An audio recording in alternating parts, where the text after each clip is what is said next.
Cuando recibimos la invitación de a mí no me ha pasado nada, y uno empieza a revisar la historia y dice, claro, tan normalizadas tenemos situaciones como esta, y algo sobre lo que yo reflexiono un poco en el texto es la sensación de zafamos, de cuántas veces hemos vivido situaciones como esa y por suerte, porque alguien llegó, porque te pasaron a buscar antes, porque sonó un teléfono, porque lo que sea, zafaste de algo cuyo destino podría haber sido completamente un cambio radical en la vida de cada una.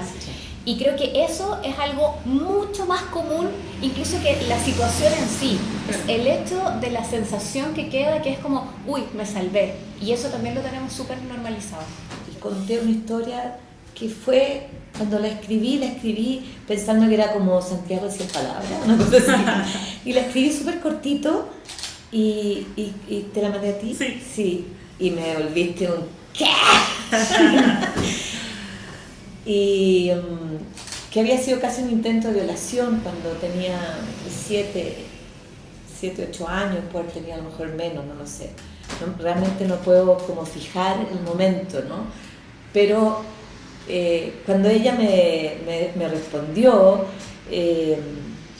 me pasó que me respondió y me pidió, tú misma me hiciste la corrección, ¿no? Entonces me pediste detalle y los detalles como que brotaron así sin que nunca me hubiese detenido en los detalles, ¿sabes? Me llamó mucho la atención que me invitara a conversar sobre un tema en el cual yo personalmente no me había detenido a pensar, como desde mi autobiografía. Cuando nos juntamos con Natacha y me hizo las preguntas, yo quedé un poco en blanco, como, pero creo que a mí no me ha pasado nada. O sea, fue como esa mi primera reflexión, y me puse a pensar en esa misma reunión que tuvimos, y lentamente empezaron a salir hartas cosas.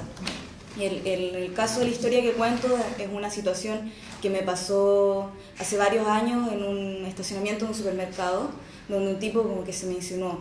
Pero después empecé a indagar en otras situaciones y en situaciones con mi entorno, o sea, cosas que viví en el liceo y que no solo viví yo, sino que vivieron mis compañeras, y tal como dice Rayén, que es algo que de repente está tan metido en el cotidiano que no te das cuenta que sucede. Me di cuenta que había algo que además en la historia que yo relato cruzaba las generaciones. Para mí, en medio de toda esta explosión feminista del año pasado puntualmente, pero que bueno, sabemos que es algo que lleva mucho más tiempo, pero puntualmente lo del año pasado era mirar a mis dos hijas chiquitas y ver que en el fondo había una batalla todavía importante que dar para que situaciones que yo había vivido no les tocaran a ella. Y cuando converso de esas cosas con mi mamá, me doy cuenta que en el fondo también en su generación había algunas que querían evitar para que nuestra generación no las viviera. Y me di cuenta de esta como imposición social al carácter de la mujer fuerte. ¿Para qué? Para poder defenderte. Y en el fondo es, de alguna manera te crían, o por lo menos en mi caso, me criaron pensando en que tenía que ser una mujer fuerte, con capacidad de defenderse, hablar claro, saber poner límites. En el fondo, toda la responsabilidad de nosotras de lo que puede ocurrirte en un entorno que puede ser bastante más hostil de lo que en principio uno esperaría para sus hijas, ¿no? Y qué divertido todo que la cantidad de precauciones que uno tiene con las hijas, ¿no? Sí. Mis hijas son bien pechugonas y bien curvilíneas, entonces se ponen unos escotes que yo te prometo que quedo enervada cuando las veo, así digo, Dios mío, algo les va a pasar, ¿no? Que es lo único que pienso, algo les va a pasar de aquí al metro, en el metro, saliendo del metro, en la noche, y claro, digo, bueno, pero ellas son más insolentes que yo, y se atreven y van como quieren, pero contando todo esto sé que no ha cambiado nada todavía, o sea, sé que todavía puede pasarle a cualquier niña cualquier cosa, y eso me parece que es lo más preocupante. Yo digo, por ejemplo, mi mamá solía andar con un alfiler en la ropa, y este alfiler lo usaba, ¿por qué? Porque cuando andaba en la micro o andaba en el metro y se le acercaba un tipo mucho y te empezaban a rozar y que se usaba el alfiler para poder pincharlo y que el tipo se corriera. Y eso pasa a ser parte de una anécdota divertida, pero que esconde una cuestión muy fuerte, que es qué elementos, incluso en la simpleza de un alfiler, yo puedo encontrar una herramienta de seguridad para no limitar mi desplazamiento, para no limitar mi desarrollo profesional, escolar, lo que sea. Y ella me enseñó eso a mí.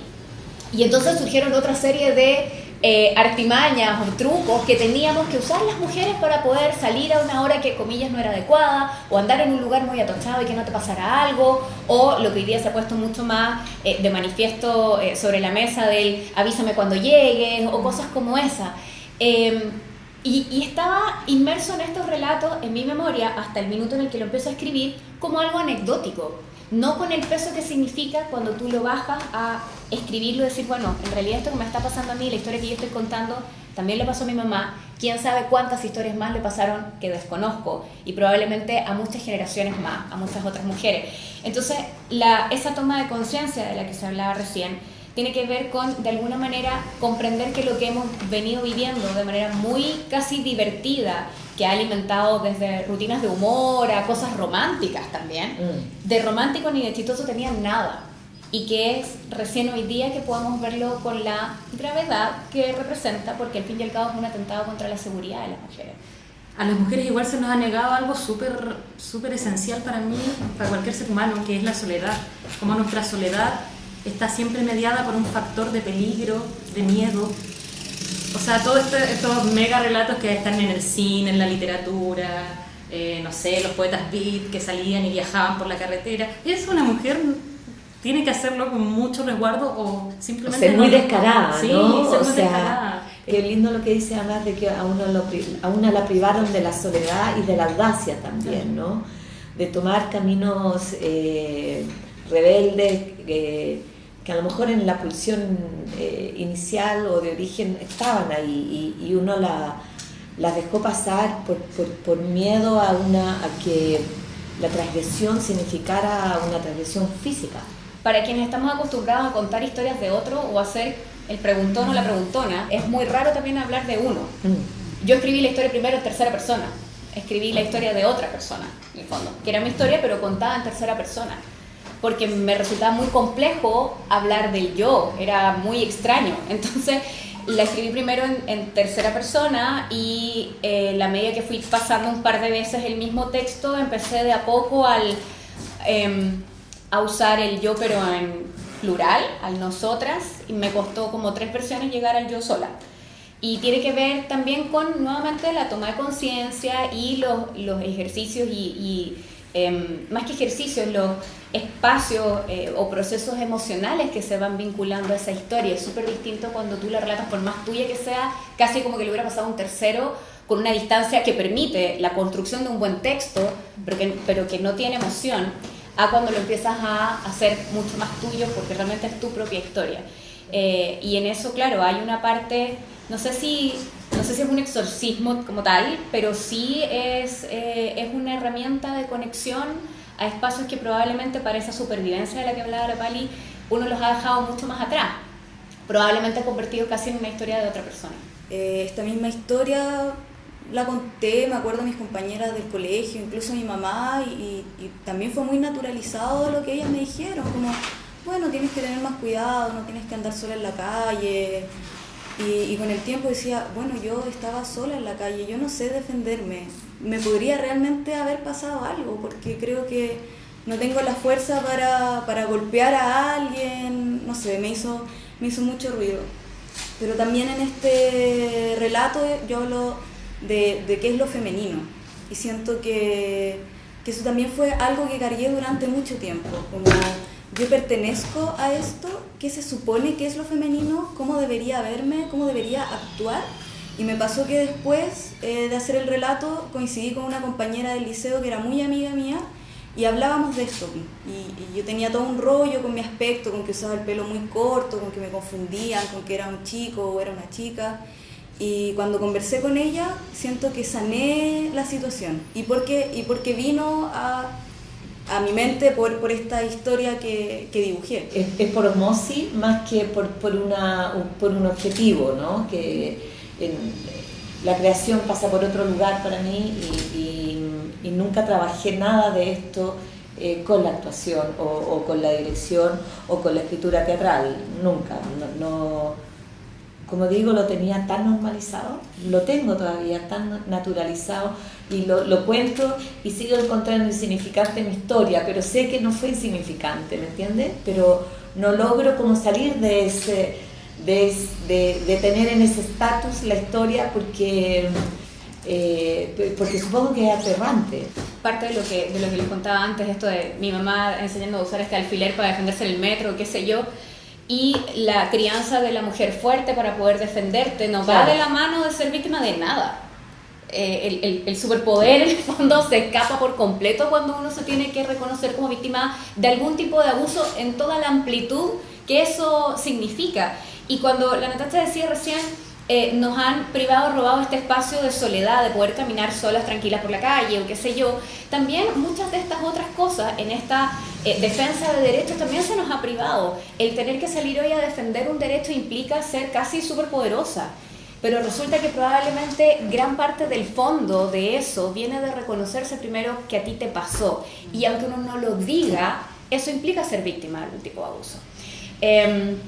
Cuando yo empecé a escribir este texto, encontré el sentido, a propósito de lo que tú mencionabas antes, sobre si era o no reparador, más que la reparación del evento como tal, que es el centro del relato, tiene que ver con la diferencia, por lo menos a mí me pasa, que hay en verbalizar las cosas, ya sea decirlas en voz alta o escribirlas. Hace que se vuelvan reales. Y cuando se vuelven reales para ti, probablemente haya alguien más a quien le haga sentido. Y eso hace también que tenga sentido exponerlo públicamente. Lo que dice la Pali, pucha, va a salir esta entrevista, la de ahora en The Clinic, y van a decir de mí esto, o qué aterrador estar en ese cuadrado donde uno lo pueden encasillar, que es otra cosa. Una marcha, bueno, tiene, con toda, ahora claro, bueno. tiene una serie de implicancias. Fue una situación que en un edificio, al lado de mi casa, cuando yo era chica, y ese edificio está igual intacto, la esquina está intacta, entonces cada vez que yo pasaba no miraba la entrada y me di cuenta, o sea, cuando lo estaba escribiendo dije, nunca he vuelto a mirar la entrada, no puedo recordar la entrada del edificio, y mientras lo escribía, revisé, en fin, tocó ir por Martín de Zamora, que es donde está este edificio, y pasé y le pegué una mirada así, pero con la cuchara así, y dije, qué increíble, estoy ya casi a mis 60 y todavía pasar por ahí es como un momento que no se resuelve, ¿no? Pero si yo como mujer tengo acceso a todo, puedo hacerlo todo, y nuevamente, si uno hila más fino, te das cuenta que no, o sea, tal como dices tú, los hombres tienen esta seguridad tal vez de reconocerse, y nosotras estamos aprendiendo a reconocernos y a apañarnos entre nosotras y a poder crear nuestros discursos y nuestros propios cuentos de historias, y historias tan crudas como, bueno, yo en alguna medida también he sido abusada, como he tenido amigas que han sufrido violaciones, y volviendo al término de la víctima, que también les cuesta mucho asumirse como víctima porque el entorno las hace ver menos, como les dan un trato distinto, ellas tienen temor de... Tengo amigas que han estado en tratamiento psicológico mucho tiempo, o que sus vidas se vieron quebradas por violaciones, y que cuando lo cuentan como justificándolo, y es como, amiga, no, sufriste violencia. Me dio miedo, dije, ay, voy a aparecer, pensando que tenía la entrevista hoy día, ¿no? Entonces, en esta entrevista, entonces dije, voy a aparecer como víctima y nadie va a querer, no sé, es una huevada lo que voy a decir, pero pensé toda esa estupidez en un segundo, nadie va a querer coquetear conmigo, bueno, pero ya voy a cumplir 60, está bien, nadie quiere coquetear con uno. En fin, una cantidad de lugares en los que me metí de un segundo. Y de repente mi marido me miró y me dijo, ¿pero qué está hablando este hombre? Me dice, está hablando puras huevadas, ¿cómo se le ocurre decir eso en un momento tan complicado? Qué aliviador. Dije, por eso te quiero. Te quiero, estaba pensando, me estaba ahogando en esto de estar en un lugar en donde estamos como diciendo a los hombres, ustedes son no sé qué. Me dijo, yo no me siento incluido en eso, no estoy en ese lugar.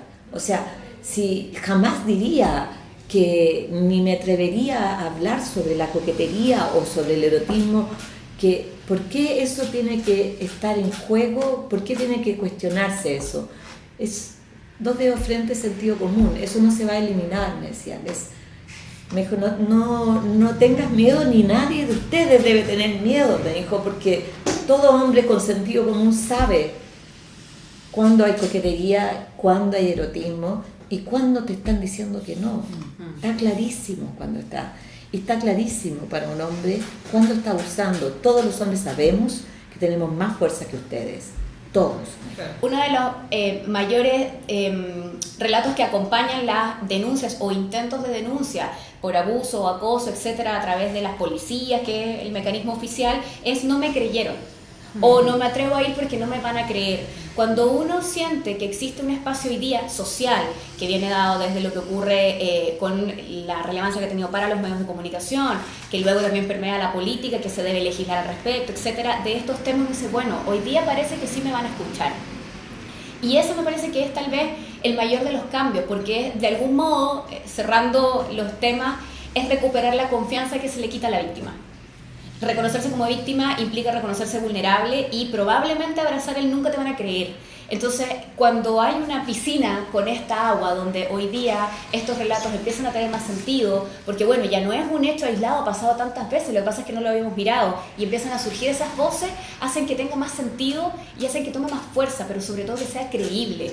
Y creo que es una de las cosas que en general a las historias de abuso de las mujeres es lo que más nos ha costado encontrar, es la credibilidad masiva en que estas historias pasaron, que probablemente van a seguir ocurriendo, ojalá en menor medida cada vez más, pero también esto que algunos pensadores han dicho que es un signo de nuestros tiempos, que es la crisis de la empatía. Yo creo que el feminismo va justamente en el sentido opuesto de eso, en que si no encontramos esa empatía, probablemente esa credibilidad de los relatos tampoco va a estar. Sin empatía creo que el feminismo no podría existir. Hoy día es una empatía entre las mujeres que se llama sororidad, pero tiene que ser una empatía social.